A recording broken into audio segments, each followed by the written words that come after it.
Hello সবাইকে। তো আজকে আমি নিয়ে এসেছি জন্মাষ্টমী স্পেশালের একটা ছোট্ট মিনি ব্লগ। তো দেখো এটা আমার বাড়ির গোপু সোনা। তো ওকে সাজুগুজু করে খেতে বসিয়ে তারপরে আমরা চলে গেছিলাম দিদির বাড়িতে। ওদের বাড়িতে একটু বড় করে জন্মাষ্টমীটা হয়।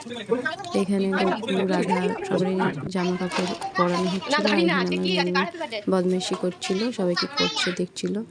এখানে দাদা দিদিরা মিলে সব গোপু সোনা সব ডেকোরেট করছিল, বেলুন সাজানো। আর মনু আমাদেরকে হেল্প করবে বলে একটু কাজ করছিল।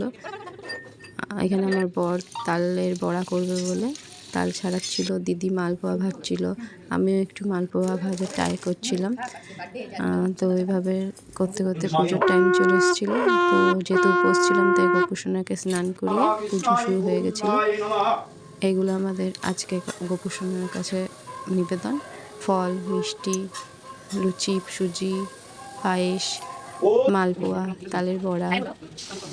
তারপরে গোপুসোনার স্পেশাল গোপুসোনার জন্য কেকও আনা হয়েছিল, যেটা মনু কেটেছিল আর ও ওয়েট করছিল কখন খাবে, তাই কেটেও নিজেই খেয়ে নিয়েছিল গোপুসোনাকে দেওয়ার আগেই।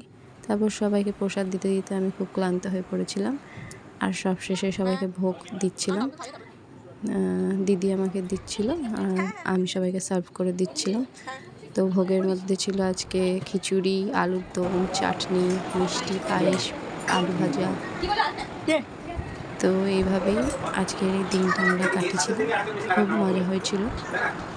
তো তোমাদের কার কার বাড়িতে গোপুসোনা আছে, গোপুসোনার পুজো হয়েছে জানিও।